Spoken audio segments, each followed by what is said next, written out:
कल हमसे प्रणव ने एक क्वेश्चन पूछा था मेटल वाला कि Fe3 है ना, याद है प्रणव? कल आपने कुछ पूछा था मेरे से। मैं ऑडिबल नहीं हूँ भाइयों? मैं ऑडिबल हूँ या ऑडिबल नहीं हूँ? प्लीज बताइए एक बार मुझे। हमारा शुभम भाई कह रहे हैं कि हम ऑडिबल नहीं है। हाँ, यस। तो कल हमारे दोस्त प्रणव ने एक चीज पूछी थी। मैंने वही कल कहा था कि प्रणव ये थोड़ी चीजें हमारी अपर क्लासेस की है, तो फिर प्रणव की इच्छा थी तो मैं प्रणव आपको हल्का सा बता देता हूँ, बाकी आपको सीनियर क्लासेस में जानने का मौका मिलेगा। अभी आप जब इलेक्ट्रॉनिक कॉन्फ़िगरेशन पढ़ोगे इसका, आयरन का, तो आपको वहां पर समझ में आएगा आयरन जो होता है वो दो वैलेंसी शो करता है, एक +2 और +3। अभी आप लोगों ने जो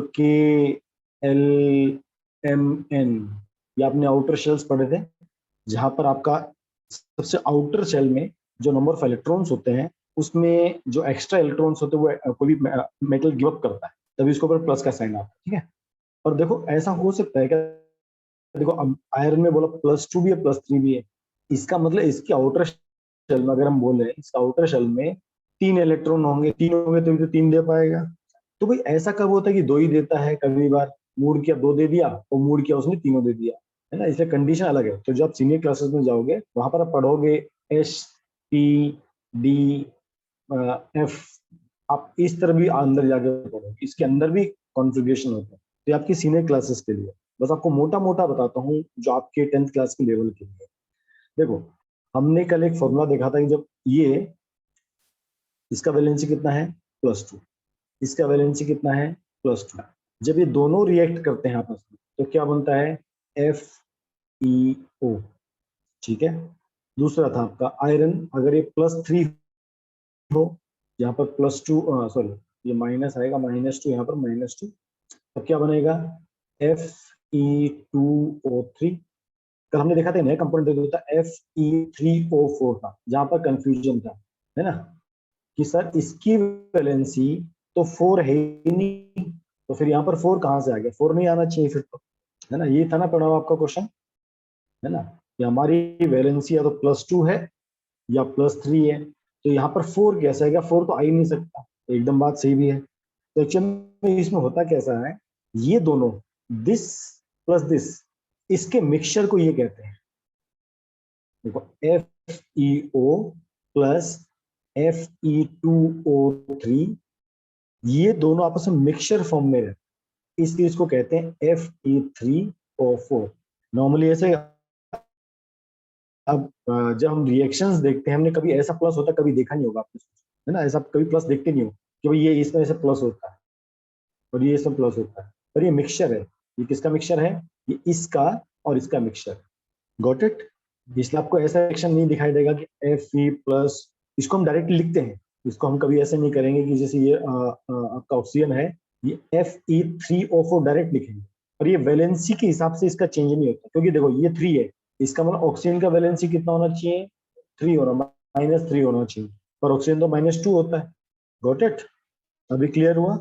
तो जो आपका Fe3O4 होता है, it is a mixture of FeO plus Fe2O3। ये कब आता है? जब इसकी वैलेंसी +2 होती है आयरन की, और जब यहाँ पर आयरन की वैलेंसी +3 होती है। क्लियर पढ़ा अभी? बाकी बच्चों को भी क्लियर है? यस, कोई नहीं, एक्चुअली में आपके सीनियर क्लासेस की चीजें हैं, जब आप 11th-12th में जाओगे, साइंस पढ़ोगे ना, तब यहाँ पर आपको आयरन का ये दो दो वैलेंसी कैसे एग्जिबिट करता है, वो डी शेल होता है, एफ शेल होता है, तो कभी डी शेल से इलेक्ट्रॉन निकलता है, कभी एफ शेल से निकलता है, कभी आपके स्कोप में नहीं, इसलिए मैंने कल इसको लिया नहीं था। ठीक है, चलो गुड। आज हम कंटिन्यू करने वाले थे, कल हमने पढ़े थे, कल हमने पढ़ा था reactions of metal with water, जहां पर मेटल क्या बनाता था? हाइड्रोक्साइड और ऑक्साइड। तो मेटल वाटर से 3 तरीके से रिएक्ट करता है, कोल्ड वाटर के साथ, हॉट वाटर के साथ, और स्टीम के साथ। जो आपका सोडियम था, पोटेशियम था, और का मैग्नीशियम, इन 3 के साथ तो कैसा था? वो कोल्ड वाटर के साथ काम कर लेता था। पर मैग्नीशियम के साथ कैसा था? वो कोल्ड के वाटर के साथ उसको स्टीम भी लगता था, अगर वाटर के साथ रिएक्शन हो तो भी चलेगा, स्टीम के साथ हो तो भी चलेगा। बट एल्यूमिनियम, जिंक, आयरन, ये जो बाकी के एलिमेंट थे उसके साथ स्टीम कंपलसरी था। तो जब हम मेटल की रिएक्शन करवाते थे किसके साथ? वाटर के साथ, नॉर्मल वाटर के साथ, तो हमें क्या मिलता था, हाइड्रोक्साइड, हमें क्या मिलता था, हाइड्रोक्साइड मिलता था, प्लस हाइड्रोजन गैस इसमें रिलीज होती। और जब यही वाटर स्टीम के साथ रिएक्ट करता था तो मेटल ऑक्साइड बनता था, और हाइड्रोजन, दोनों दोनों केस में हाइड्रोजन पक्का निकले, एक में हाइड्रोक्साइड बनेगा, एक में मेटल ऑक्साइड बनेगा। ये हमने कल पढ़ा था। फिर हमने पढ़ना स्टार्ट किया था जब मेटल्स एसिड के साथ जब रिएक्ट करते हैं, तो तीन तरह के एसिड मैंने आपको बताए थे, HCl, H2SO4, HNO3। तो आपको कल मैंने HCl और H2SO4 के बारे में बताया था। इसमें नॉर्मली सेम क्या होता है, आपकी हाइड्रोजन गैस निकल जाती है और मेटल उसके साथ सॉल्ट बना लेता है, चाहे HCl हो चाहे H2SO4 हो। हम डाइल्यूट एसिड यूज करते हैं, हम कंसंट्रेटेड एसिड यूज नहीं करते। केवल डाइल्यूट एसिड से रिएक्शन होता है। सारे मेटल्स जो होते हैं, जो भी हाइड्रोजन से ऊपर हैं, जिसकी जिसकी जो रिएक्टिविटी सीरीज में मेटल से ऊपर, हाइड्रोजन से ऊपर होते हैं, वो सब HCl और H2SO4 के साथ रिएक्शन करते हैं और हाइड्रोजन गैस वहां से रिलीज होती है। अब HNO3 में अलग केस होता है। अब आज हम HNO3 को पढ़ेंगे। Till here any doubt? वापिस एक बार पूछ लेता हूँ, अभी तक आपको कोई भी डाउट है यहाँ तक तो आप पूछ सकते हैं।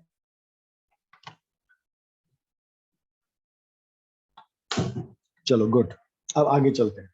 तो मैंने आपको कल बताया था जो नाइट्रिक एसिड होता है, जिसको हम HNO3 बोलते हैं, HNO3, इसको बोलते हैं नाइट्रिक एसिड।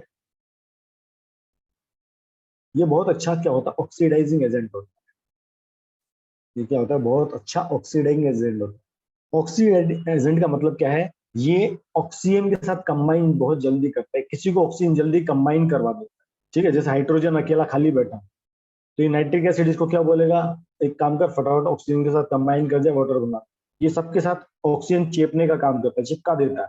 जैसे बोलते हैं सेल्स वाले लोग आपके पास आसपास आते हैं ना, आपके में सेल्स वाले लोग आते हैं प्रोडक्ट बेचने के लिए, तो समझो नाइट्रिक एसिड वैसे ही है।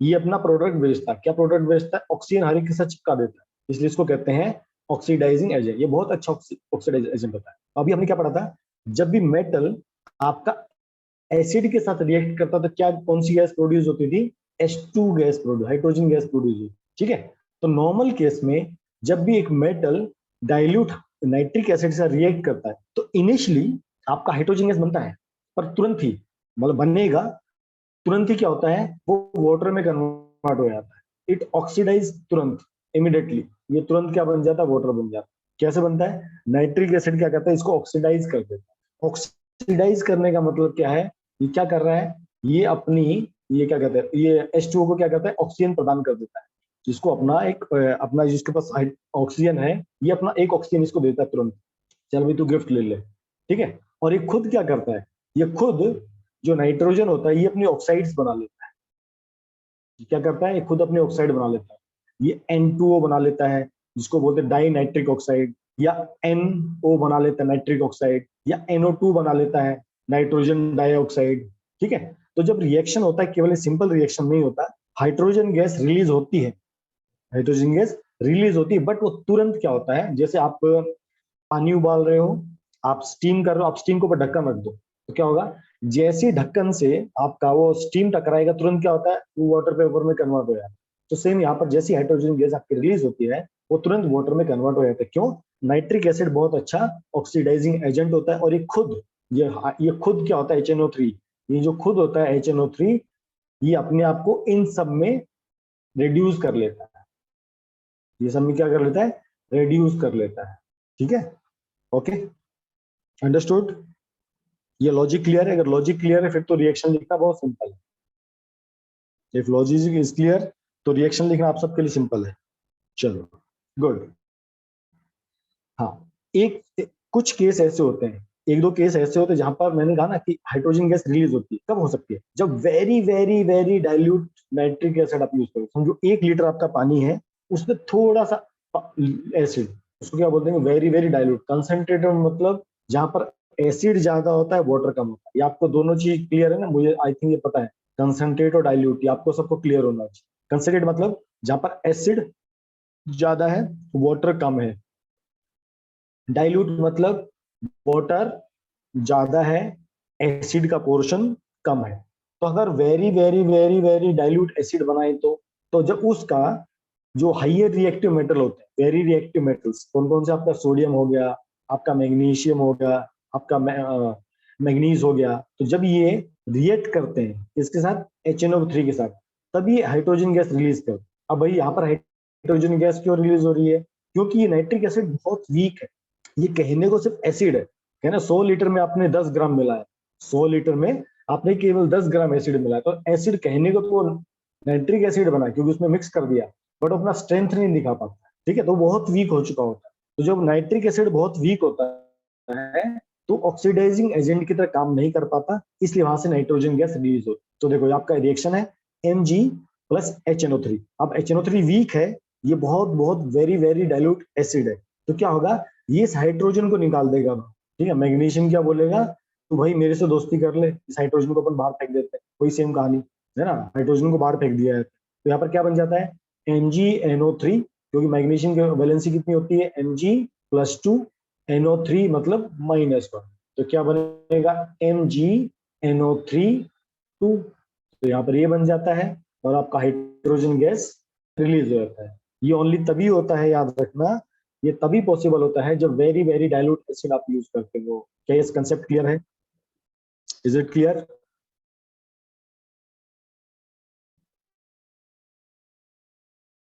Yes, very good.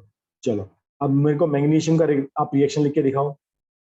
रिएक्शन लिखो मैग्नीशियम का nitric acid, very very very dilute nitric acid के साथ, आपका Mn plus HNO3, very very very dilute acid, very very dilute. बताइए रिएक्शन क्या होगा?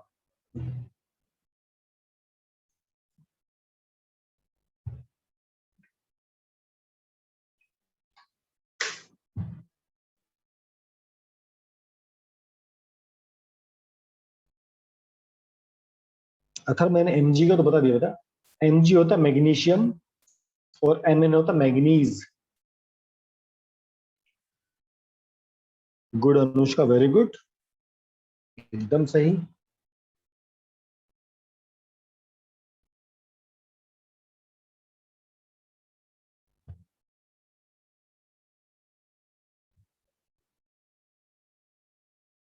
जो वाला रिएक्शन मैंने बैलेंस नहीं किया था, यहाँ पर 2 आएगा, आप कर सकते हो बाद में। जानवी रिएक्शन चेक करो बेटा, तुमने गलत लिखा जानवी, MgNO3 के बाहर 2 आएगा कंबाइंड में। मैग्नीशियम के वैलेंस, मैग्नीज मैग्नीज बनाना आपने, देखो एक जगह Mn लिखा है, एक जगह आपने Mg लिखा है।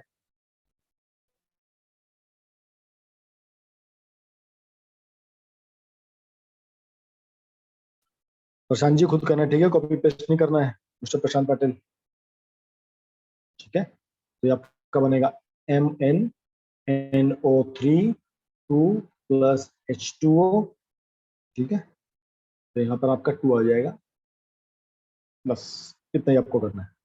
चलो वेरी गुड, क्लियर एकदम, यस। चलो अब हम आपको रिएक्शन सिखाएंगे जब बाकी मेटल्स डाइल्यूट नाइट्रिक एसिड के साथ रिएक्ट करते हैं, ठीक है। अभी हम वेरी वेरी डाइल्यूट की बात नहीं कर रहे, एक नॉर्मल डाइल्यूट एसिड की तरह जब रिएक्ट होगा तो क्या क्या बनेगा, ठीक है। हमें इंपॉर्टेंट एक ही चीज याद रखना, देखो यहाँ पर क्या है, जिंक है, यहाँ पर क्या है, नाइट्रिक एसिड है, डाइल्यूट एसिड, ठीक है। तो मैंने आपको क्या बताया था, जो हाइड्रोजन होगा वो क्या बनाएगा, वो ये बनाएगा वाटर, एक तो वाटर क्लियर होना चाहिए, क्या बनाएगा, वाटर बनाएगा, ठीक है।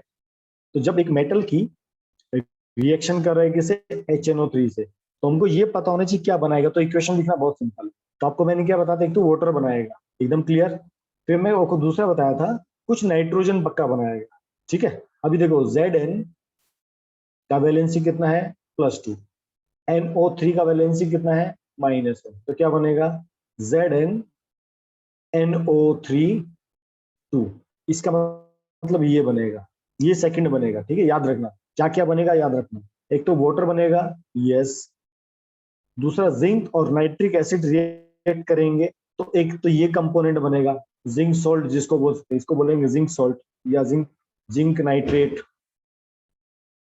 जिंक नाइट्रेट बोलेंगे इसको। उसके अलावा कुछ नाइट्रोजन और कुछ ऑक्सीजन पक्का बचेगा, कुछ नाइट्रोजन ऑक्सीजन पक्का बचेगा, या तो NO बच जाएगा, या N2O बचेगा, या NO2 बचेगा, इन तीनों में से कुछ ना कुछ पक्का बचेगा। ये हम सबसे लास्ट में लिखेंगे कि भाई अब जब इस रिएक्शन को बैलेंस करेंगे ना, जब इस रिएक्शन को बैलेंस करेंगे तब क्या होगा, हमको दिखेगा या तो ये बचेगा या ये बचेगा, ये फिक्स नहीं होता, ठीक है, ये डिपेंड करता है। जिंक के साथ कुछ और बचेगा, देखो यहाँ पर कुछ और बच रहा है ना। जिंक में क्या बच रहा है, NO2। आप देखो इसको बार बार याद नहीं कर सकते कि भाई जिंक के साथ क्या बचेगा।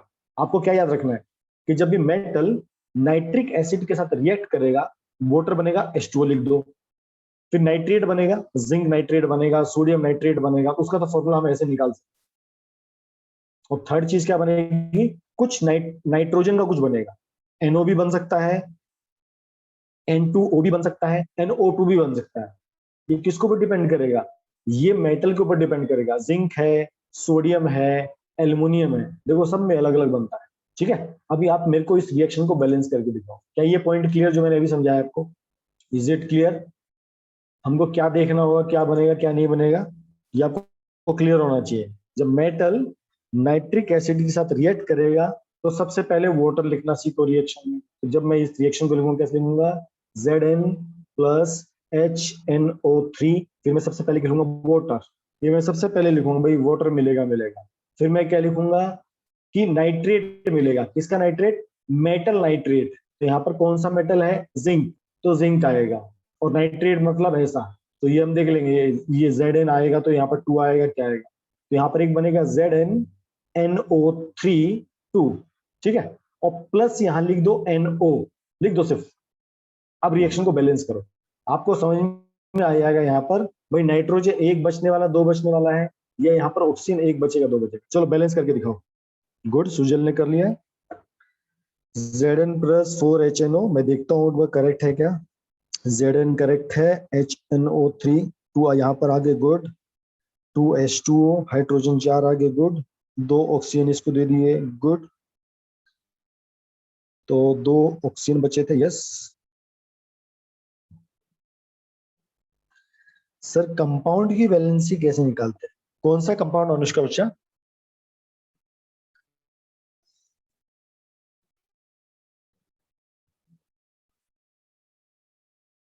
NO3, हाँ हाँ, ये आप सीखोगे अभी हम जब अगले कॉन्सेप्ट पे जाएंगे ना, ionic compound, ionic bonding and covalent bonding, तब वहां पर आपको समझ में आएगा बच्चा। कुछ चीज हमको याद भी रखनी है, इसलिए आपको मैं ये आपको मैं नोट कराता जा रहा हूँ कि किसका क्या क्या होता है। ज्यादा नहीं होते, तीन चार ही होते हैं। एक तो NO3 होता है, SO4 2 नेगेटिव होता है, ठीक है, कुछ आपको याद करने पड़ेंगे केमिस्ट्री। चलो सब लोग रिएक्शन बैलेंस करो। Zn4HNO3,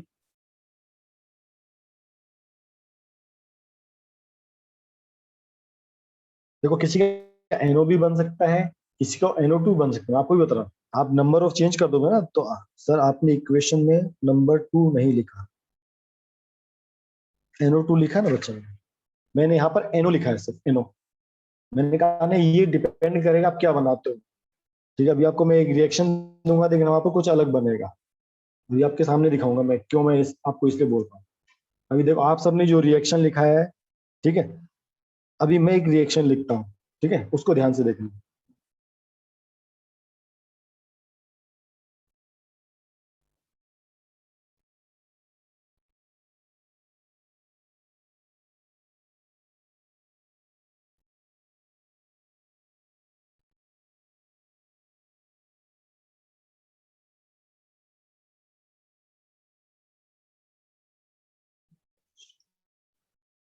अब देखो, अब दोनों रिएक्शन को ध्यान से देखना। आप लोगों ने जो रिएक्शन बैलेंस की है वो भी करेक्ट है, ठीक है। आप लोगों ने जो रिएक्शन लिखा मैं उसको लिख देता हूँ। यहाँ पर आया 4 और यहाँ पर आपने लिखा 2, ठीक है। हाँ, बीच में बच्चा अगर नेट का फ्लक्चुएशन होगा तो आवाज लेक कर सकता है, ठीक है। 2H2O, 2N2O, और यहाँ पर आपका 2 है, ठीक है। अभी देखो ये दोनों रिएक्शन किसकी है, जिंक की है। देखो ये आप, मुझे सुजल ने जो इक्वेशन दिया था मैंने उसी इक्वेशन को लिख दिया। ये देखो एकदम परफेक्टली बैलेंस है, एग्री। अब तुम इसको भी मैच करके देखो, क्या ये भी परफेक्टली बैलेंस है बैलेंस। दोनों रिएक्शन को आप चेक करके देखो आराम से, तसल्ली से एकदम, बैलेंसिंग चेक करो आराम से।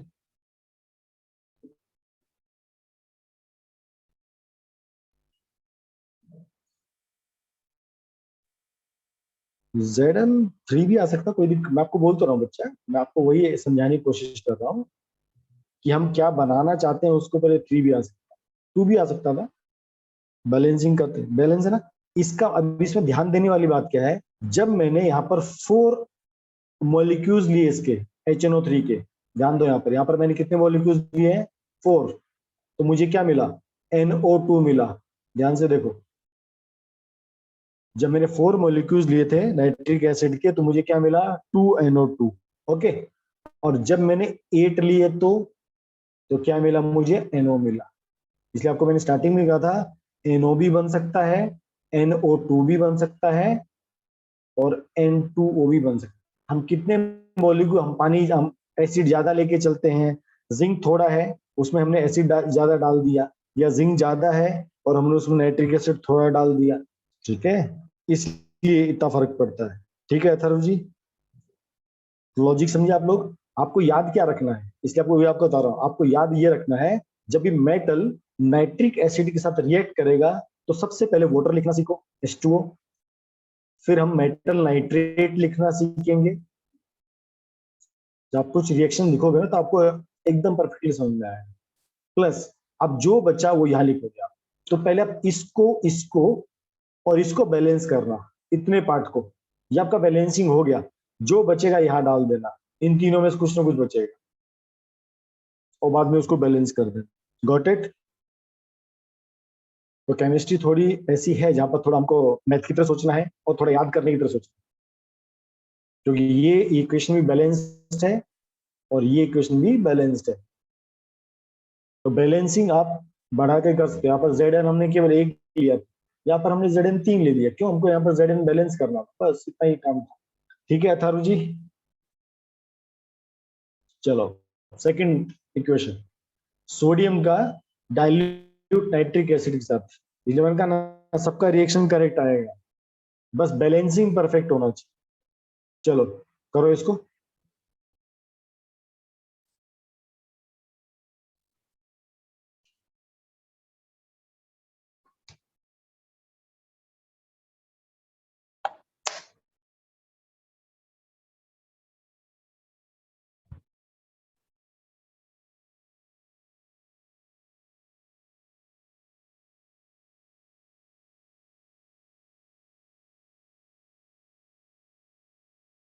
जो बातें मैं अलग से बताता जाता ना, उनको अलग से नोट करते चलना। अगर आप अपने कॉपी में हो या कर रहे लिख लो, जो आपको इरेक्शंस करा रहा, अगर आप अपनी कॉपी में लिख रहे हो तो बहुत अच्छी बात, वहां पर मेंशन करते चलना स्पेशल नोट। इसमें ये बताया कि बाद में एक बार क्लास खत्म हो गई, 4-5 दिन बीत जाओगे, भूल जाओगे, और कॉपी में लिखा रहेगा तो आपको रिवीजन करने में इजी रहेगा कि मैंने इस टाइम आपको क्या बताया था। इस बैलेंसिंग चेक करते चलो अपना अपना। मैडम यहाँ पर ये देखो ना, आपने गलत लिखा था, इसको करेक्ट करो, Na+2Na, ये H आएगा, सेकेंड वाला 2HNO3।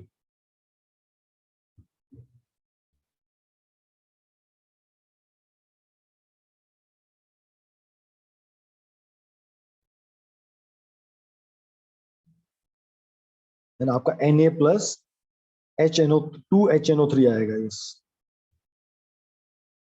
Yes, good good good, yes, good good Mansi, good Anushka. एक बार चेक करो दोनों, मानसी अनुष्का, आप में से दोनों का देखो, अनुष्का का है NO2 और मानसी का है 2NO। प्लीज चेक इट कि किसका गड़बड़ है, आप में से एक का गड़बड़ है, क्योंकि दोनों ने आपने 2 लिया है, तो एक का चेक करो क्या आएगा।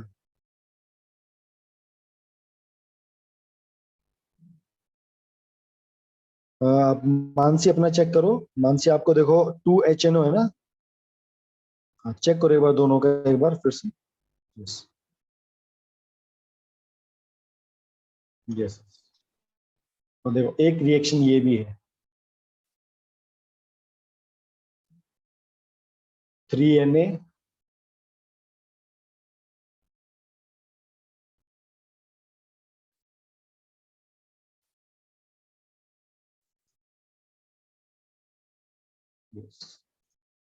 तो ये बैलेंस है, इसको भी आप चेक कर सकते हो बैलेंस है बैलेंस नहीं है। यहाँ पर मैंने 3Na लिया है, यहाँ पर मैंने 4HNO3 लिया है, तो this plus this, got it. तो बैलेंसिंग आपको ऐसा परफेक्टली आना चाहिए। आपको बस याद क्या रखना है, क्या बनेगा वाटर, क्या बनेगा, यहाँ पर बनेगा सोडियम नाइट्रेट। आपको इनके पता भी होना चाहिए कंपाउंड कौन से, ठीक है, इसको बोलते हैं सोडियम नाइट्रेट। ओके, तो आपका आपका क्या कहते हैं, आपका बैलेंसिंग अलग है, मेरा बैलेंसिंग भी अलग है।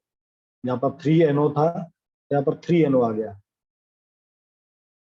HNO मेरे 4 थे यहाँ पर, तो यहाँ पर मैंने एक की 3 ले लिए हैं, तो यहाँ पर क्या बच जाएगा, NO3 बचेगा।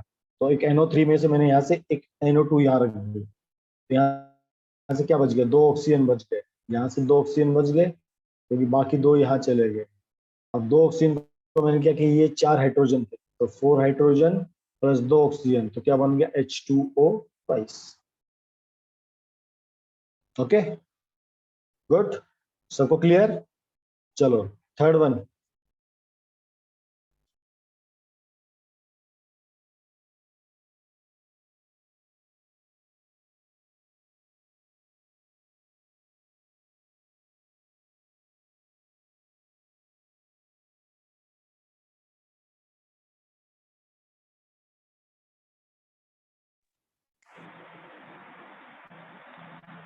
यस, एल्यूमिनियम के साथ कीजिए आप लोग, aluminium plus dilute nitric acid. अभी केमिस्ट्री इजी लग रहा सबको।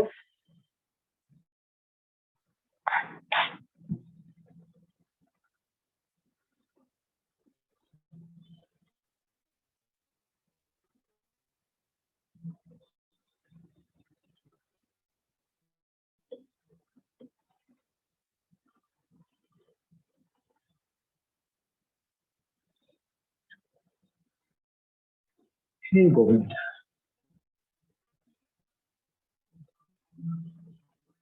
चलो बैलेंस करो जल्दी। एल्यूमिनियम 1, ये आएगा 3, तो अगर ये 3 आएगा तो यहाँ पर आना चाहिए 3, तो यहाँ पर ये 3 है। ओके, ये 3 हो गया, तो हाइड्रोजन हो गए 3, यहाँ पर हाइड्रोजन है 2, तो यहाँ पर हाइड्रोजन में कर सकता हूँ 2, फिर गड़बड़ हो जाएगा 2 2 6। बैलेंसिंग आप भी करते चलो, मैं भी कर रहा हूँ। हो गया 3, तो यहाँ पर करना पड़ेगा 3, 3H4 6, तो यहाँ पर हमको करना पड़ेगा 6, तो यहाँ पर होंगे 6, यहाँ पर आएगा 2, यहाँ पर 2 आएगा, तो यहाँ पर भी आएगा 2। ठीक, क्या क्या बच गया, बैलेंस हो गया, ये भी बैलेंस हो गया, थोड़ा ये बचा 4।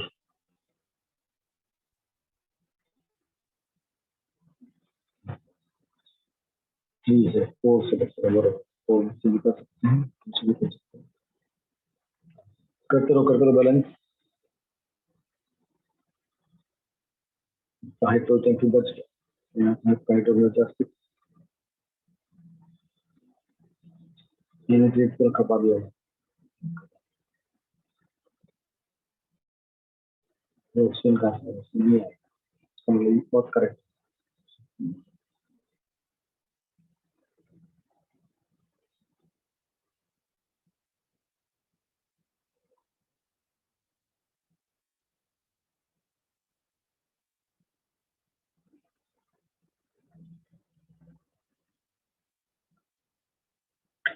यस, आगे सबका, aluminium 4, HNO4, 2H2O, nitric oxide, aluminium nitrate, तो वाटर, मतलब यहाँ लिखेंगे लिक्विड, नाइट्रिक ऑक्साइड,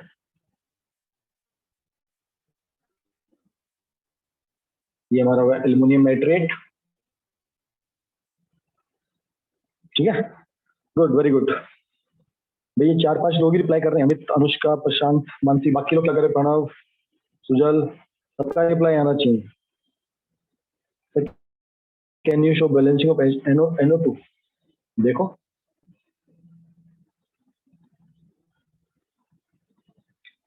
एल्युमिनियम यहाँ पर कितना है 1 1, यहाँ पर एल्युमिनियम कितना है 1, यहाँ पर है हाइड्रोजन 4, यहाँ पर हाइड्रोजन है 4, यहाँ पर है नाइट्रोजन 4, यहाँ पर 1 नाइट्रोजन, यहाँ पर नाइट्रोजन है 3, तो 3 + 1 4, ठीक है। यहाँ पर आपके ऑक्सीजन है 12, ठीक है। यहाँ पर कितने हो गए 2 ऑक्सीजन, यहाँ पर कितने हो गए 1 ऑक्सीजन 1, तो हो गए 3, और ये 3 3 9, ऑक्सीजन 9, तो oxygen 2 + 1 + 9 12. So with NO2, no, not NO.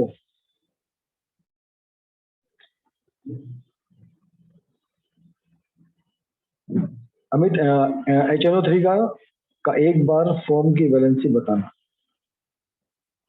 हाँ बताता हूँ मेरे को।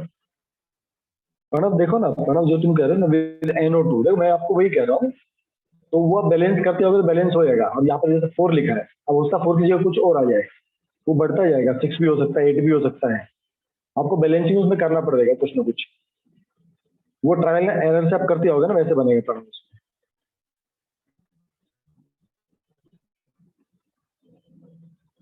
वो बड़ा भी हो सकता है, मैं आपको मतलब आपको जस्ट, हमको बैलेंसिंग का मतलब क्या होता है, मिनिमम हमको यूज करके बैलेंस करना हो, मिनिमम से मिनिमम। जैसे आपको मैंने फर्स्ट वाला दिखाया था जिंक वाला ये भी ओके था, ये भी आपका करेक्ट है, ये तो आपका एक्स्ट्रा है, ठीक है। इसको आप एवरेज निकालोगे तो आपका कंपोनेंट तो देखो सेम बनने वाले हैं, ठीक है। सर HNO3 का एक बार फॉर्म की वैलेंसी बताएं। देखो आपका जो HNO होता है, हाइड्रोजन एक प्लस आइन होता है, नाइट्रोजन एक -1 होता है, दोनों क्रॉसिंग करते हैं तो क्या बन जाता है HNO।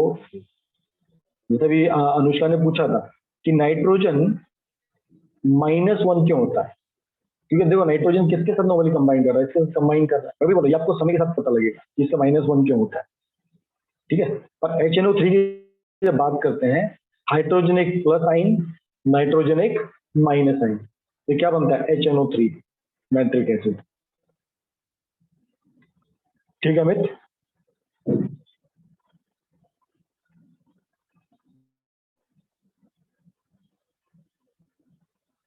चलो गुड। तो यहाँ पर आपका नाइट्रिक एसिड का रिएक्शन भी खत्म होता, तो भी हमने पूरा क्या पढ़ लिया, मेटल रिएक्ट विद एसिड।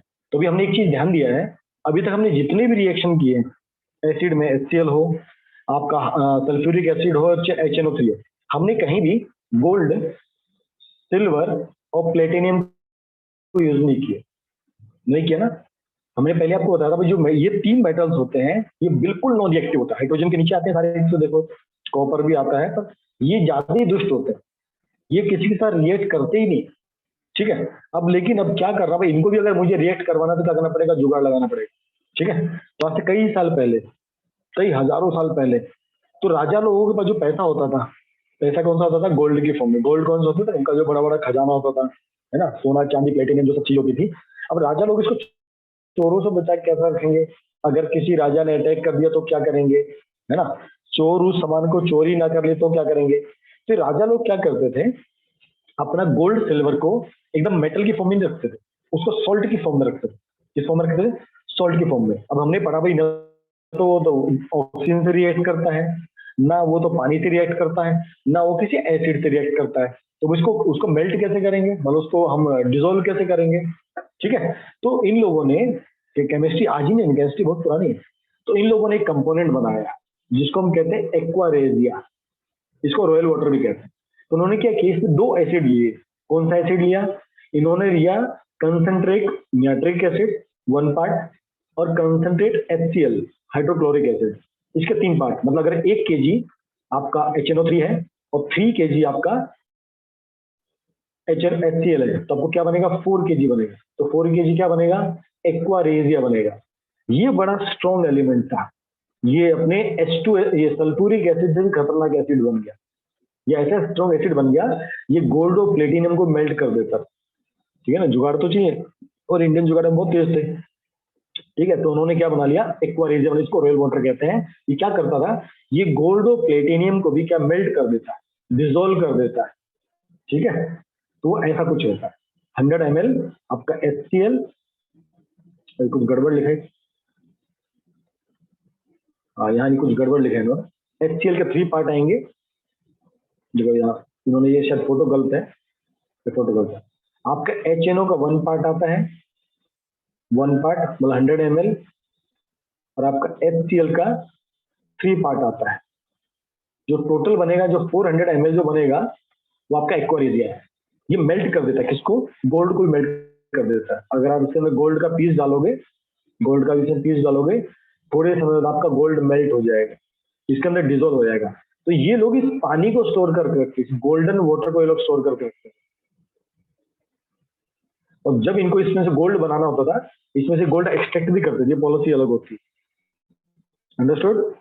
तो एक्वा रिएजेंट क्या है, ये वैसा एसिड है, ये 2 एसिड का मिक्सचर है, नाइट्रिक एसिड और HCl का मिक्सचर। ये इतना स्ट्रॉन्ग एसिड बन जाता है, ठीक है, ये इतना स्ट्रॉन्ग एसिड बन जाता है, ये गोल्ड और प्लेटिनियम सबको मेल्ट अपने में कर लेता है। ये हमने पढ़ा था, बिल्कुल ये रिएक्टिव नहीं होते, पर ये इनको भी रिएक्ट करवा देता है।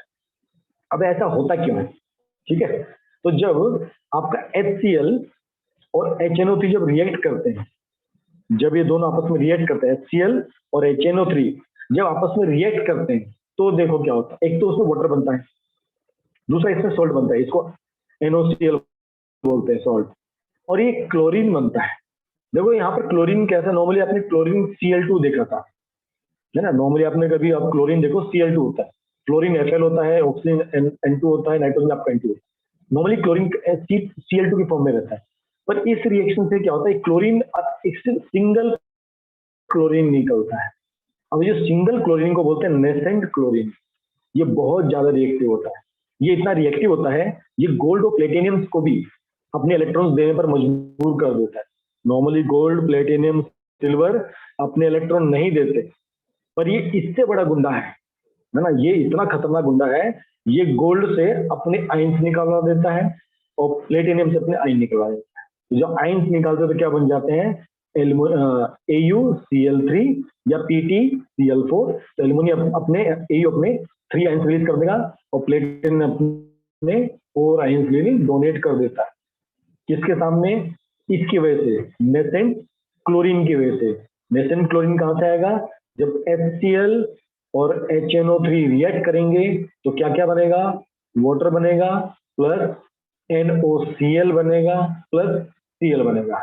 क्या ये अंडरस्टूड है, इसमें कोई डाउट, कोई क्वेश्चन आप पूछ सकते।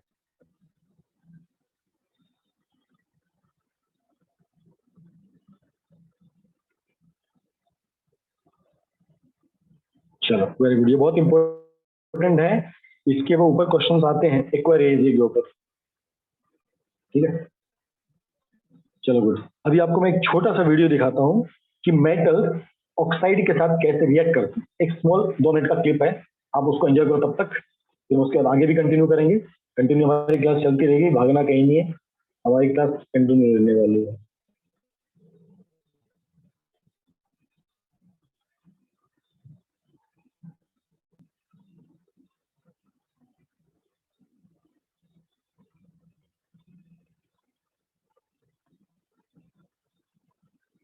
ओके पढ़ो, मैं आपको फिर से दिखाता हूँ।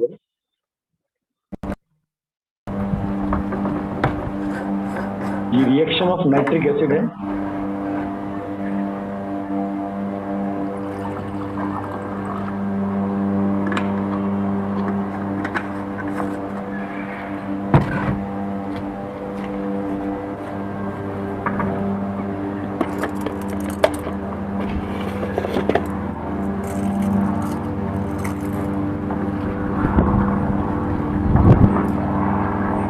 इसमें कॉपर डाल दिया।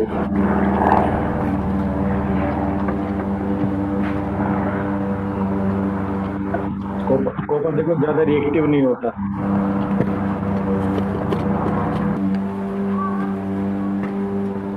और थोड़ा कॉपर के ऊपर जिंक जो थोड़ा रिएक्टिव होता है।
और ऊपर जाते हैं। रिएक्टिविटी सीरीज है मैग्नीशियम, ये देखो मैग्नीशियम कितना फास्ट रिएक्ट कर रहा है।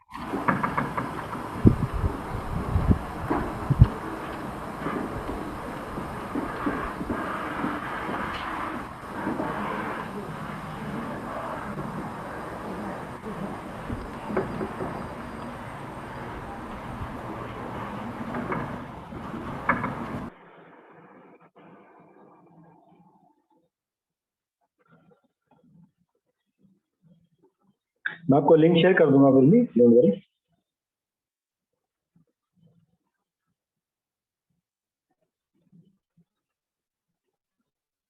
मैं आपको लिंक शेयर कर दूंगा, शायद नेट का कनेक्टिविटी का इशू है, बट जिसने भी देखा होगा लास्ट में क्या हुआ, बस मेल्ट होता चला गया। तो जितना ज्यादा रिएक्टिव मेटल होगा ना, वो उतना फास्ट रिएक्ट करना स्टार्ट करेगा। जितना ज्यादा रिएक्टिव हम रिएक्टिविटी सीरीज में ऊपर जाएंगे, उतना फास्ट रिएक्ट करना स्टार्ट करेगा। ठीक है, तो आप यूट्यूब पे ऐसे वीडियो देख सकते हो, ऐसे बहुत अच्छे वीडियोज अवेलेबल हैं कि केमिस्ट्री में देखो कि जो आपने कॉपर डाला तो ज्यादा रिएक्टिव नहीं हुआ, उससे ऊपर एक्टिविटी सीरीज में गए तो जिंक डाला, कितना अच्छा रिएक्शन हुआ। जैसे बहुत सारे ऐसे वीडियोज अवेलेबल, आप भी चेक कर सकते हो। एसिड्स, रिएक्टिव मेटल्स, आपको बहुत सारे वीडियो मिलेंगे देखने के लिए। Okay, got it.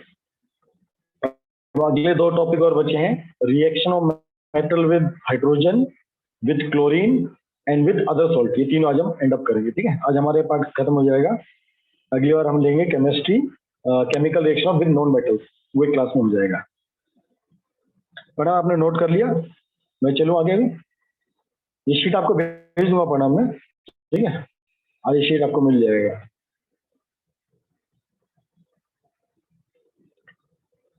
चलो गुड। अब अगला है reaction of metal with salt solution. ठीक है, सॉल्ट सॉल्यूशन मतलब देखो जैसे आपका ये है, जैसे यहाँ पर किसका रिएक्शन कर रहा है, जिंक और कॉपर सल्फेट। जिंक भी क्या है, मेटल, कॉपर भी क्या है, मेटल। अब आपको रिएक्टिविटी सीरीज कैसे याद होनी चाहिए? रिएक्टिविटी सीरीज याद है? ये वाली लिख के दिखाओ मेरे को फटाफट। ऊपर पोटेशियम से लिखो, नीचे केदारनाथ का माली आलू जरा फीका पकाता है, हाई कोर्ट है। आप लिखो एक बार फटाफट रिएक्टिविटी सीरीज। तो ये तब क्वेश्चन करना आपको एकदम इजी रहेगा। हम क्या पढ़ने वाले हैं अभी,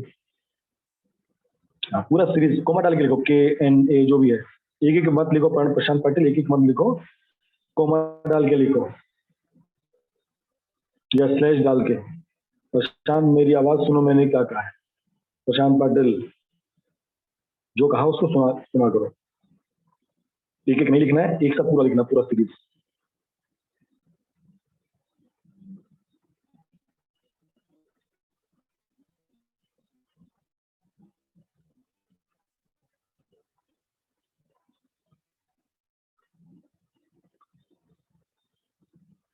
गुड पढ़ो। पोटेशियम, हाँ आप शॉर्ट फॉर्म में लिख सकते हो, पोटेशियम का K, सोडियम का Na, कैल्शियम का Ca। Good. Magnesium, aluminium, zinc, iron, lead. Very good.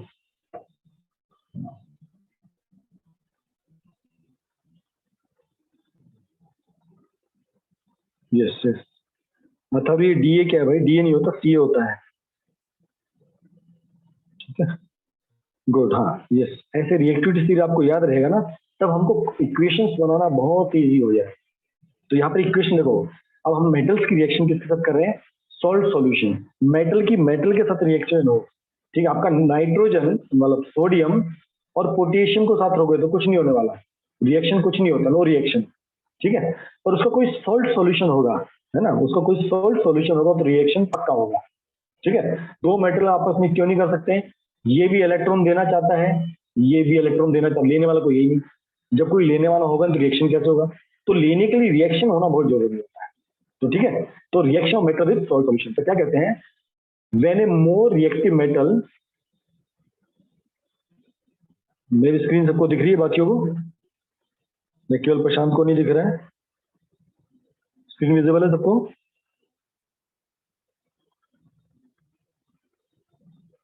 हाँ शायद अभी आ गई। यस यस, चलो।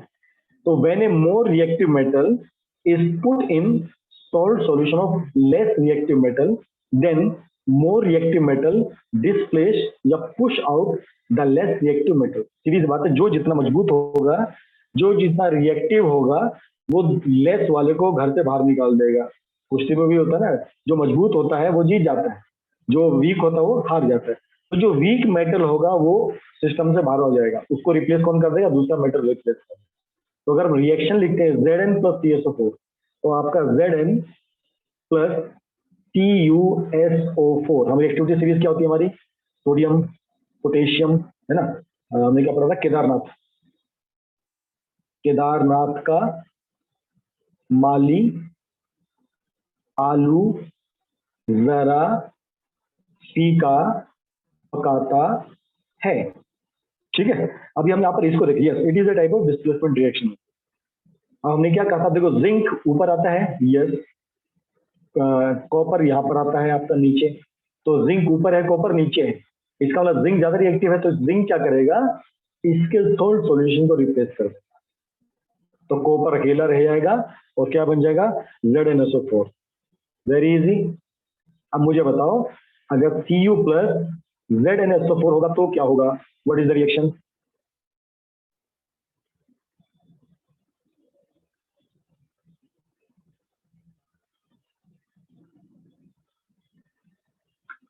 फर्स्ट रिएक्शन क्या था? जिंक का कॉपर सल्फेट के साथ। तो जिंक ने कॉपर को लात मार के भगा दिया। अब कॉपर अकेला आया और बोला जिंक सॉल्यूशन से फाइट करूंगा, तो कोई रिएक्शन होगी? नहीं होगी। प्रशांत पाटिल ध्यान से देख, पिटाई होगी तेरी नहीं तो। कॉपर नीचे है, जिंक ऊपर, तो नो रिएक्शन, कोई रिएक्शन नहीं होगी, क्योंकि कॉपर कमजोर खिलाड़ी है, जिंक मजबूत खिलाड़ी है। तो जो कमजोर होगा मजबूत को निकाल ही नहीं सकता। Very good. तो आपको देखो एकदम अभी तुम्हारा अंडरस्टैंडिंग एकदम क्लियर होता जाएगा।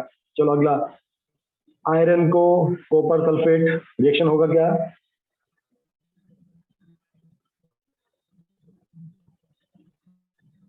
आपको अगर रिएक्टिविटी सीरीज याद है, एकदम बच्चे वाले क्वेश्चन है। यस, तो आयरन कहाँ पर आता है? यहाँ पर आता है ऊपर। और कहाँ पर आता है? नीचे आता है। इसको रिप्लेस करेगा, एकदम सही बात, FeSO4 plus copper. Very good, ऐसे आपको सीखना है। चलो अगला, सिल्वर प्लस TuSO4। हमारे एक्टिव सीरीज में यहाँ पर सिल्वर आता है, Au आता है और बाद में प्लेटिनियम आपका आता है। अब बताओ क्या होगा? यस, नो रिएक्शन, एकदम सी बात है। सिल्वर कहाँ आता है? नीचे आता है। कॉपर कहाँ आता है? ऊपर आता है। इसका मतलब no reaction. Very good, very good. चलो अगला करते हैं, copper plus silver nitrate.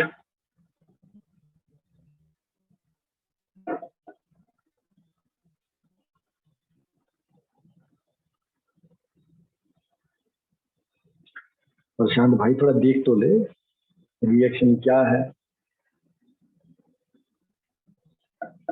Copper ऊपर है, यस। सिल्वर नीचे है, यस। कॉपर क्या करेगा? इसको किक मार देगा, तो बन जाएगा CuNO3 प्लस Ag। बैलेंस करना पड़ेगा, बिल्कुल बैलेंस करना पड़ेगा। क्यों?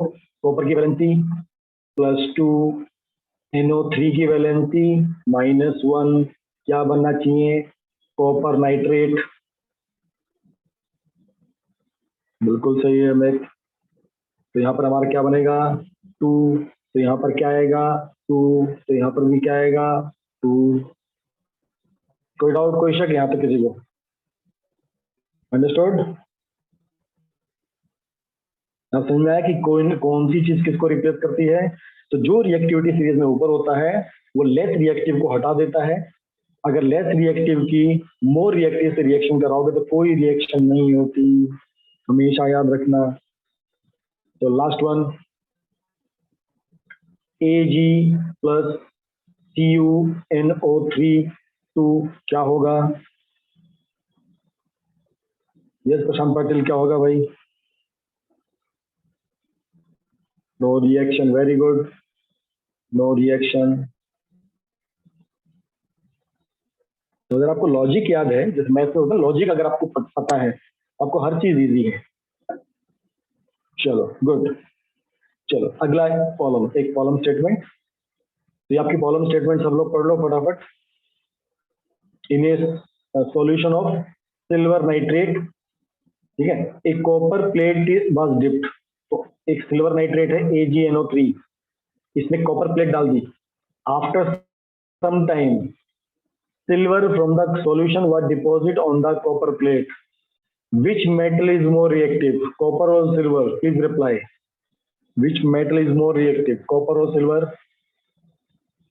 Copper is more reactive. इसलिए क्या होगा, इससे जो सिल्वर होगा वो अपने सॉल्यूशन से निकलेगा। ये सॉल्यूशन है ना, ये सिल्वर सॉल्यूशन है, क्या करें अपने सॉल्यूशन से निकलेगा और कहाँ पर डिपॉजिट हो जाएगा, कॉपर के ऊपर। इसलिए आप देखो जो आपका कुछ जो महंगे आइटम्स होते हैं, है ना, जो आपके महंगे आइटम होते हैं, अगर आपको लगता है कि वो रिएक्ट कर सकते हैं, हम उसके ऊपर क्या करते हैं, दूसरी लेयर चढ़ा देते हैं, है ना। हम करते हैं ना कभी कभी, कभी नीचे की चीज खराब ना हो जाए इसलिए हम ऊपर एक दूसरी लेयर लगा देते हैं जो लेस इफेक्टिव होती है, कवरिंग आप बोलते हो। ये आप खास कर करते हो यहाँ पर, इसको हम बोलते हैं, जब खासकर अपनी गाड़ी होती है ना, बाइक, बाइक के ऊपर जो पेंट होता है वो देखो कई साल तक नहीं निकलता है। आपकी जो बाइक होती है वो नॉर्मल किसकी बनी होती है, आपकी आयरन की बनी होती है, स्कूटी वगैरह के जो पार्ट होते हैं। तो उनके ऊपर हम क्या करते हैं, गैल्वेनाइजेशन करते हैं, उनके ऊपर जिंक का एक कोटिंग कर देते हैं। तो जिंक कोटिंग से क्या होता है, उसके ऊपर रस्ट कम लगता है, तो कोरोजन नहीं होता है, ठीक है। तो इस तरह लेयर बन जाती है। Very good. चलो इसका आप सॉल्यूशन देख सकते हो।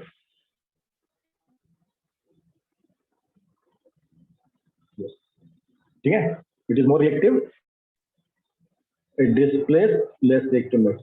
चलो क्वेश्चन नंबर 2, ये आप क्वेश्चन लिख सकते हो। क्वेश्चन नंबर 2 करो अभी। ए solution of CuSO4 kept in iron pot, मतलब आपका CuSO4 है, आपने इसको किसी लोहे के बर्तन में रख दिया। After a few days the iron pot was found to have number of holes. तो क्वेश्चन कई बार इस फॉर्म में भी आ सकता है, has a number of holes in it, write the equation of the reaction that took place. तो इक्वेशन भी लिखो और बताओ ऐसा क्यों हुआ, आपको एक्सप्लेन भी करना है।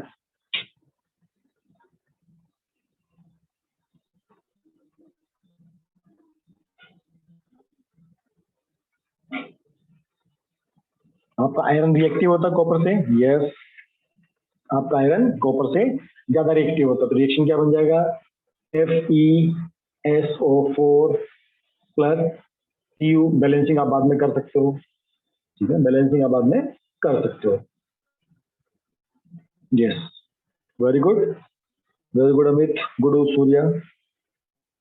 तो आपका आयरन ज्यादा रिएक्टिव होता है कॉपर से, इसलिए आयरन क्या करेगा, इस वजह से क्या हुआ, जो मटका था, इसमें जो आपका जो वेसल था, इसमें जो कॉपर, इसमें छेद होने स्टार्ट हो जाएंगे। इसमें छेद क्यों होते हैं, तो ये क्या है, आयरन है ना, ये आयरन क्या होगा, ये इसमें से मेल्ट हो जाएगा, तो इसमें मेल्ट हो जाएगा, इसके अंदर डिपॉजिट हो जाएगा, तो इसलिए इसमें छेद हो जाते हैं। तो इसलिए कभी भी हमको कॉपर सल्फेट सॉल्यूशन को किसमें नहीं रखना, आयरन में नहीं रखना, हमेशा याद रखना। ये केमिस्ट्री हमको सिखा दे रही है, हमको क्या नहीं करना है, किसी भी आयरन के पॉट में कॉपर सल्फेट सॉल्यूशन नहीं रखना है, ग्लास में रखना है हमेशा। Got it. चलो इसका भी आप आंसर देख सकते हो, तो मैंने आंसर जो छुपा कर रखे आपके लिए। ओके, सेम ही चीज है, iron is more reactive than copper metal. तो आपको क्वेश्चन कॉलम इसी तरह आपका आ सकता है। गुड सिद्धि, गुड रिजल्ट। ठीक है, तो when A sulphate copper sulphate solution was kept in iron pot, the iron being more reactive displaced copper of the copper sulfate solution to form copper metal and iron sulfate solution, इसीलिए उसमें क्या आ जाते हैं, holes हो जाते हैं। चलो next column statement,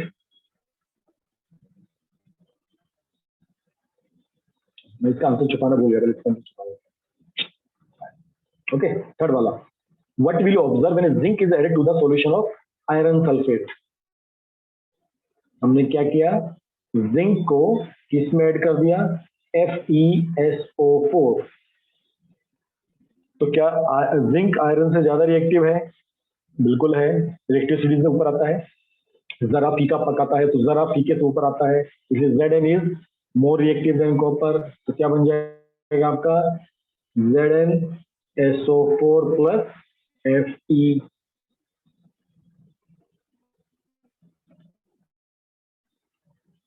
ये तो बहुत इजी वाला था।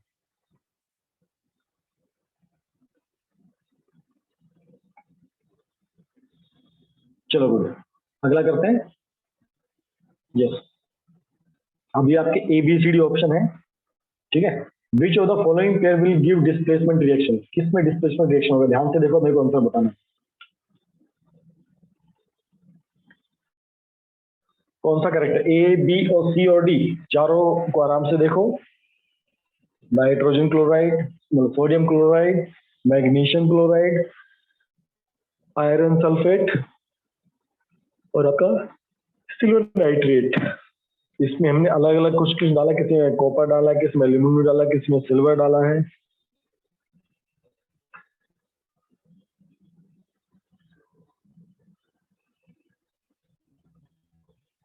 और शांतु से कॉपी पेस्ट तो नहीं मारा दूसरों का, अनुष्का ध्यान से देखो, रिएक्टिविटी सीरीज को ध्यान से देखो।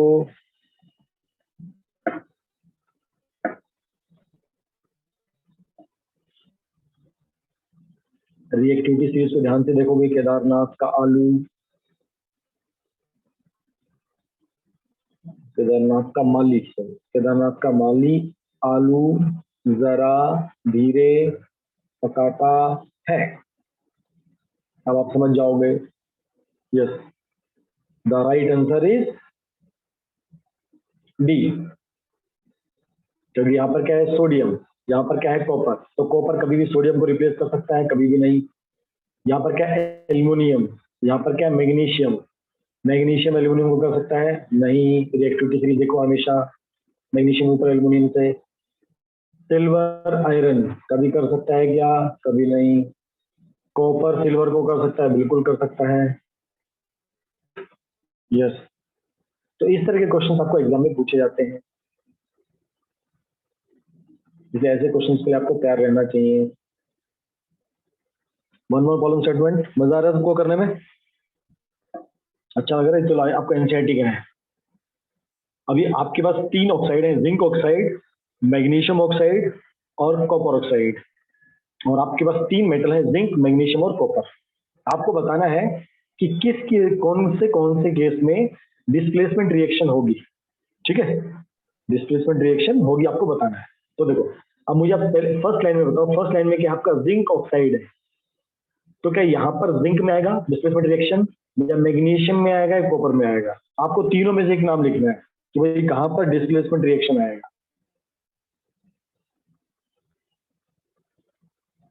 Good, very good, very good, very good, magnesium एकदम करेक्ट है, क्योंकि जिंक में जिंक ऑक्साइड डालोगे कुछ नहीं होगा, कोई रिएक्शन नहीं होगी। कॉपर नीचे आता है रिएक्टिव सीरीज में, कुछ रिएक्शन नहीं होगा, बट मैग्नीज ऊपर आता है जिंक के, इससे यहाँ पर डिस्प्लेसमेंट रिएक्शन होगा ही होगा। Very good. चलो सेकंड वाला, मैग्नीशियम ऑक्साइड, तीनों में से कहा कौन इसको डिस्प्लेस कर सकता है, तीनों में से कौन इसको डिस्प्लेस कर सकता है? गुड, कोई डिस्प्लेसमेंट रिएक्शन नहीं होगी, वेरी गुड, यहाँ पर भी नहीं होगा, यहाँ पर भी नहीं होगा, यहाँ पर भी नहीं होगा, क्योंकि मैग्नीशियम इन तीनों से ज्यादा रिएक्टिव है। Very good. चलो next, copper oxide,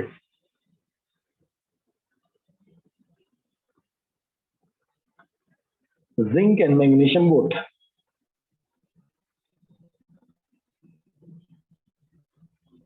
yes, very good.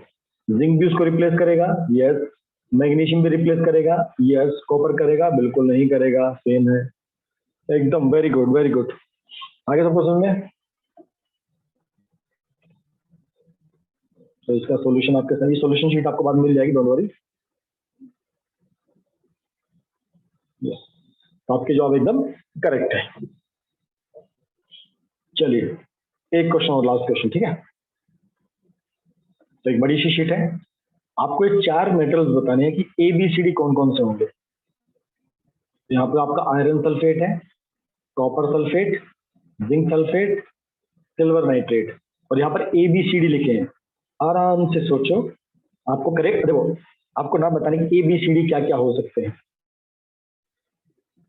मैं आपको ऑप्शन दे देता हूँ, या ऑप्शन देने की जरूरत है नहीं है, आप खुद बताओ। चलो पहले आप ट्राई करो, फिर लिखेंगे। तो आपको ऑप्शन दे देता हूँ ताकि आपको करने में इजी रहेगा। Fe, Zn, कॉपर, और Ag, इन चारों में से आपको ABCD बताना है कि ABCD कौन सा होगा। वैसे चारों ही है, सही बात है। मैं तब तक पानी पीता हूँ, तब तक आप ABCD लिखो।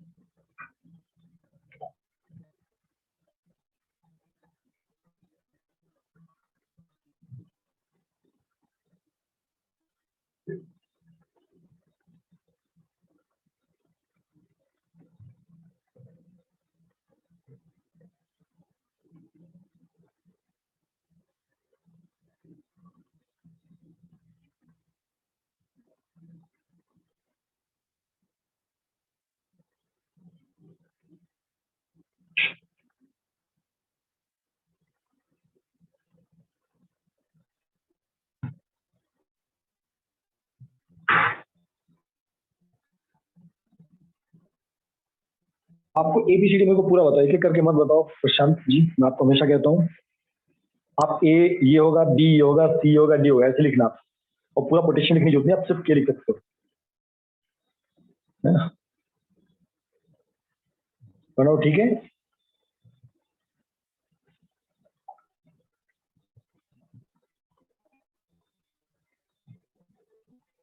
Yes, please check the option. आप पोटेशियम, आप अगर पोटेशियम लिख सकते हो पोटेशियम लिखो, कोई दिक्कत नहीं, पर आप ऑप्शन देखो इनमें से कौन से होता है। ये आपके एनसीईआरटी क्वेश्चन याद रखना पड़ेगा।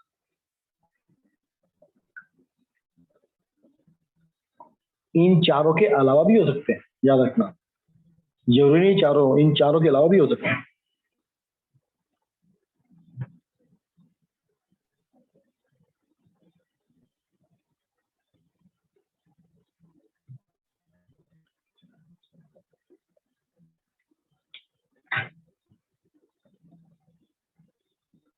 देखो कहां से अपन देखना स्टार्ट करें, सबसे लास्ट में देखो डी वाला। पहले सबसे पहले डी को सॉल्व करो। डी ना तो आयरन से रिएक्ट कर रहा है, ना कॉपर से कर रहा है, ना जिंक से कर रहा है, ना वो सिल्वर नाइट्रेट से कर रहा है, ठीक है।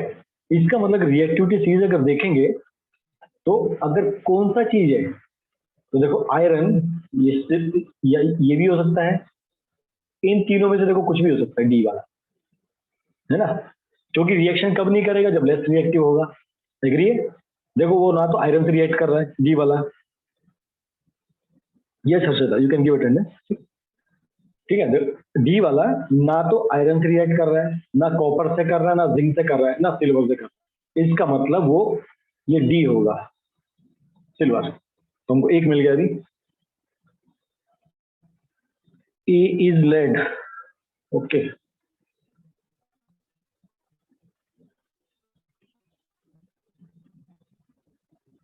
आर्या बेटे चेक करो, देखो आपने ए को आपने लेड लिया है, लेकिन जब लेड को आप आयरन सल्फेट में डालोगे, Pb प्लस FeSO4, हाँ Pb, यस हो सकता है, बरोबर है, वो भी रिएक्शन नहीं करेगा। यस सही बात है, हाँ यस करेक्ट हो सकता है। यस आर्या हो सकता है, लेड भी हो सकता है, बी मैग्नीशियम भी हो सकता है, जिंक भी हो सकता है, वेरी गुड। सी आपका कॉपर भी हो सकता है, वेरी गुड। डी आपका gold, yes Arya very good. मैंने कहा ना चारों ऑप्शन है, इन चारों के अलावा भी हो सकता है। तुमको डी मिल गया, तो D can be AU, AG और PT, इन तीनों में से कुछ भी हो सकता है। अब अगला आते हैं हम सी पे। सी क्या होना चाहिए, सी देखो ना तो आयरन से रिएक्ट कर रहा है, कॉपर से भी रिएक्ट भी नहीं कर रहा, जिंक से रिएक्ट भी नहीं कर रहा, और सिल्वर को डिस्प्लेस करता है, ठीक है। इसका मतलब जो सिल्वर को कौन डिस्प्लेस कर सकता है, कॉपर कर रहा है यहाँ पर। सिल्वर को कौन डिस्प्लेस कर सकता, कॉपर कर सकता है। वो किस चीज को नहीं कर सकता, वो इसको भी नहीं कर सकता, आयरन को। रिएक्टिव सीरीज देखते तो वो इसको नहीं कर सकता, इसको नहीं कर सकता। इसका मतलब या तो ये होगा पीबी, पीबी भी हो सकता है, क्योंकि पीबी भी इसको रिप्लेस कर सकता है एजी को। तो सेकंड ऑप्शन में आपका कॉपर भी हो सकता है, सी में कॉपर हो सकता है आपका, लेड भी हो सकता है, क्योंकि लेड भी सिल्वर नाइट्रेट को डिस्प्लेस कर सकता है। ओके, बी वाला आपका, अब बी पे आते हैं। बी किस किस को डिस्प्लेस कर सकता है? आयरन को डिस्प्लेस कर सकता है, कॉपर से रिएक्शन नहीं कर रहा, कॉपर का तो मतलब नहीं है, और जिंक से रिएक्शन नहीं कर रहा, तो आपका जिंक भी हो सकता है, मैग्नीशियम भी हो सकता है। तो इस तरह से मल्टीपल आपके आंसर हो सकते हैं, ऐसा नहीं कुछ इसका फिक्स आंसर है। अंडरस्टूड सबको? क्या सबको क्लियर है? तो आप आंसर देख सकते हो इसके। D is the most reactive because it will give displacement with iron sulphate. तो बी आपका मोस्ट रिएक्टिव है आयरन सल्फेट, ये आपका इन्होंने सीक्वेंस बना दिया। तो आंसर में क्या लिखा है? Metal B is like zinc, ये नहीं का जिंक ही होगा, उनका लाइक जिंक, जिंक जैसा या जिंक के ऊपर का कुछ भी हो सकता है, जिंक के जो ऊपर है। Metal A is like iron, like iron तो आयरन के आसपास जो भी है। Metal C is like copper, copper भी हो सकता है, लेड भी हो सकता है। Metal D is like silver, AG भी हो सकता है, एयू भी हो सकता है, प्लेटिनियम भी हो सकता है, तो कुछ भी हो सकता है। Understood, got it? आगे चले। तो यहाँ पर आपका मेटल रिएक्शन विद एसिड खत्म होता है। क्या यहाँ तक किसी को डाउट हो तो आप लोग पूछ सकते हैं। मेटल्स हमने पढ़ लिया और हमने सॉल्ट सॉल्यूशन भी पढ़ लिया, सॉल्ट सॉल्यूशन। आई होप सबको क्लियर है यहाँ तक। चलो, वेरी गुड। अब हम पढ़ेंगे बहुत छोटा छोटा, तो बस 10 मिनट में तो क्लास आराम से खत्म हो जाएगी, चिंता वाली कोई बात नहीं है। चलो, अब पढ़ते हैं reaction of metal with chlorine. ठीक है, हम सबको मालूम है क्लोरीन के आउटर शेल में उसको कितना इलेक्ट्रॉन चाहिए? एक चाहिए। अब मेटल तो सारे बैठे हैं तैयार देने के लिए, भाई तुरंत ले लो तुरंत ले लो। मैंने आपको कहा ना, फ्लोरीन, क्लोरीन और ऑक्सीजन, ये तीनों तो सबसे ज्यादा भिखारी हैं अगर इसको केमिस्ट्री की भाषा में कहें, है ना। दानी कौन है? हाइड्रोजन, हाइड्रोजन में दानी है, शरीर बच्चा है। मेटल सारे दानी हैं, तुरंत दे देते हैं। और ये सब कौन है? एकदम इंटरनेशनल भिखारी है। इनको चाहिए चाहिए, मुझे अभी चाहिए, मुझे चाहिए, मुझे चाहिए करते रहते हैं। तो इनको जैसे ही कोई मेटल मिलेगा तुरंत रिएक्शन कर लेते हैं, इसलिए बड़े रिएक्टिव होते हैं। ठीक है, तो metals react with chlorine to form ionic chloride. अभी हम आयनिक बॉन्डिंग पढ़ेंगे और कोवलेंट बॉन्डिंग पढ़ेंगे नेक्स्ट क्लासेस में। ठीक है, तो they form chlorine metal chloride. तो metal chlorides are usually solid and they conduct electricity in the solution और द मोल्टन स्टेट। जैसे आपका NaCl होता है, अगर ये सॉल्ट सॉल्यूशन हो, ये क्या होता है? एक तरह से सॉल्ट, पानी मिला दो क्या बन जाएगा? Salt solution. आपका सॉल्ट क्या होता है? NaCl होता है। तो आपके सॉल्ट सॉल्यूशन क्या होता है? आपका इलेक्ट्रोलाइसिस होता है, मतलब सॉल्ट सॉल्यूशन से आपके इलेक्ट्रिसिटी पास ऑन होती है। What is F? फ्लोरीन बच्चा, ठीक है पढ़ो, फ्लोरीन।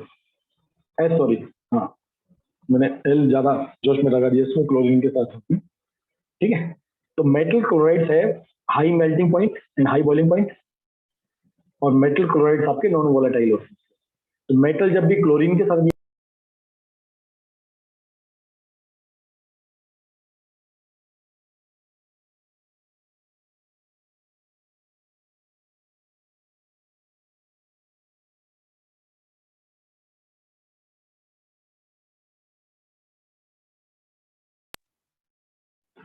चलो आपका सिंपल, आपका सोडियम, यस कॉल आ गया था बच्चा मेरे को।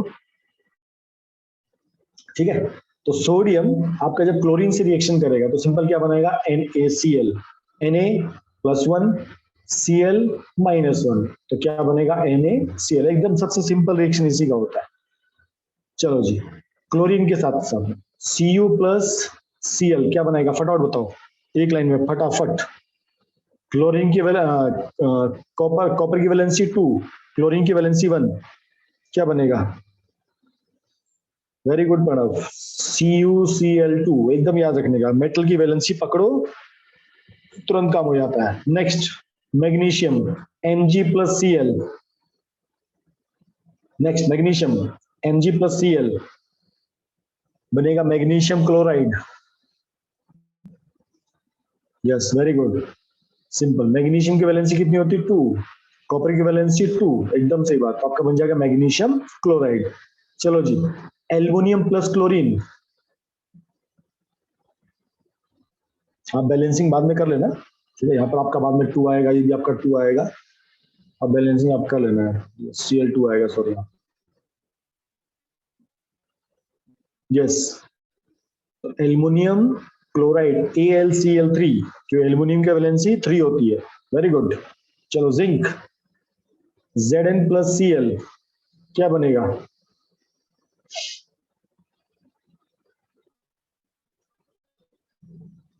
यस, वेरी गुड, ZnCl2, एकदम सही बात। वैलेंसी अगर याद है तो रिएक्शन लिखना बच्चों का खेल हो जाता है एकदम। Next, iron with chlorine. मान लो आयरन की वैलेंसी 3 है, प्लस 3 लेके चल सकते हो या 2 भी लेके चल सकते हो, दोनों ही आपके करेक्ट है, FeCl2 और FeCl3। ठीक है, नेक्स्ट लास्ट, कॉपर। कॉपर हो गया। अच्छा, ऊपर कैल्शियम था तो यस।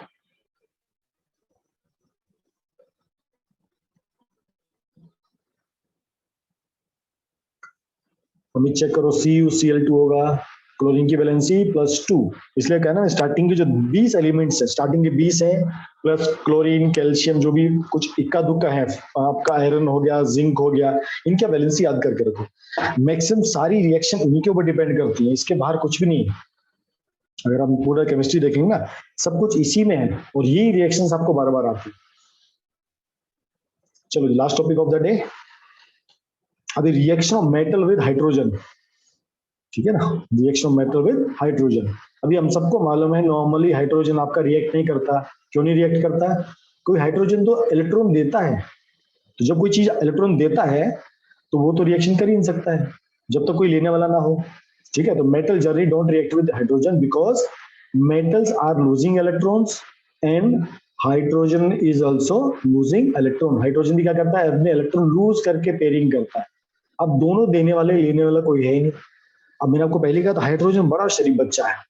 अब जो ज्यादा रिएक्टिव मेटल होता है ना, खासकर सोडियम गुंडा, पोटेशियम, कैल्शियम, थोड़े गुंडागर्दी वाले ज्यादा रिएक्टिव है ना, मतलब जोश भरा रहता है, ये क्या करते हैं हाइड्रोजन को फोर्सफुली बोलते हैं भैया तेरे को लेना ही पड़ेगा।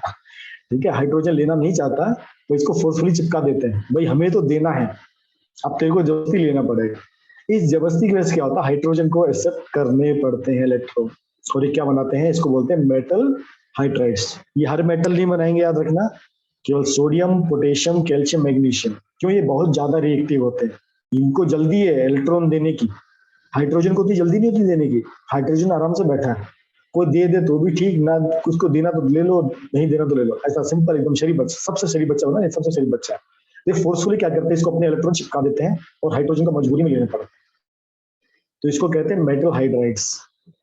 ठीक है, इसमें हम जो हाइड्रोजन का नेगेटिव आयन होता है उसको क्या बोलते हैं, हाइड्राइड आयन, H-, एक तो होता है आपका H+, इसको हम क्या बोलते थे, हाइड्रोजन आयन, और जब आपका नेगेटिव आता है इसको क्या बोलते हैं, हाइड्राइड आयन। याद रखना, नाम में गड़बड़ नहीं होनी चाहिए। ठीक है, हाइड्रोजन होगा तो प्लस होगा, हाइड्राइड होगा तो माइनस होगा। तो जैसे आपका सोडियम इसका रिएक्शन करता है हाइड्रोजन के साथ तो क्या बन जाता है, NaH, क्योंकि सोडियम को कितना देना है, +1, हाइड्राइड को कितना, -1, तो सिंपल रिएक्शन क्या बनेगा, NaH। Very simple. तो सेम आपका पोटेशियम भी ऐसी है, पोटेशियम क्या बनाएगा, KH। कैल्शियम क्या बनाएगा आपका, कैल्शियम की वैलेंसी 2 होती है, हाइड्रोजन की 1 होती है, तो क्या बनेगा, CaH2। बहुत सिंपल सिंपल है ना।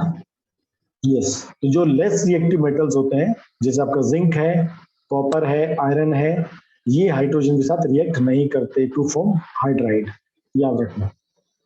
ठीक है जी, any doubt? Now in chemical reaction by metals, तो आज हमारा मेन इंपॉर्टेंट पार्ट खत्म हो गया मेटल्स नॉन मेटल का, कि जितने मेटल्स होते हैं वो कैसे रिएक्शन करते हैं ऑक्साइड के साथ में, मतलब ऑक्सीजन के साथ कैसे रिएक्ट करते हैं, वाटर के साथ कैसे रिएक्ट करते हैं, तीनों एसिड के साथ कैसे रिएक्ट करते हैं, क्लोरीन के साथ कैसे रिएक्ट करते हैं, सॉल्ट सॉल्यूशन के साथ कैसे रिएक्ट करते हैं, और आपके हाइड्रोजन के साथ कैसे रिएक्ट करते हैं। इनको आप प्रैक्टिस करोगे बार बार थोड़ी रेगुलर, तो आपको केमिस्ट्री सिंपल लगेगा, आपको इक्वेशंस बनाना बहुत ईजी जाएगा। नहीं तो आप 11th 12th में बहुत कंफ्यूज हो जाओगे कि सर रिएक्शन बनाना नहीं आता। बस रिएक्टिविटी सीरीज को ध्यान रखना, जो ज्यादा रिएक्टिव होता है वो ही मतलब डोमिनेट करता है किसी भी रिएक्शन को होने में, और ऑक्सीजन, फ्लोरीन और क्लोरीन, ये तीनों बहुत जल्दी एक्सेप्ट करता है। तो ऑक्सीजन देखो, मेटल ऑक्साइड में ऑक्सीजन जल्दी दोस्ती कर लेता है मेटल ऑक्साइड के साथ, इसके वहां पर जल्दी ऑक्साइड बन जाता है। वाटर में भी क्या करता है, ऑक्सीजन हाइड्रोजन का साथ छोड़ के मेटल के साथ जुड़ जाता है, इसलिए वहां पर हाइड्रोजन गैस रिलीज हो जाती है। एसिड में वही होता है, HCl हो, H2SO4 हो, वहां पर जो ऑक्सीजन और क्लोरीन होता है वो मेटल के साथ जाके चिपक जाते हैं और हाइड्रोजन को अकेला छोड़ देते हैं। तो जब आपके दिमाग में ये क्लियर कंसेप्ट रहेगा कौन ज्यादा रिएक्टिव है, कौन ज्यादा भिखारी है, कौन ज्यादा दानवीर है, आपको केमिस्ट्री समझ में आ जाती है। I hope it is okay. तो आपका किसी का डाउट हो तो प्लीज आप, आज मैथ का पेपर कैसा गया केवी का? चलिए यहाँ तक कोई डाउट हो तो आप पूछ सकते हो, एनी डाउट क्लियर?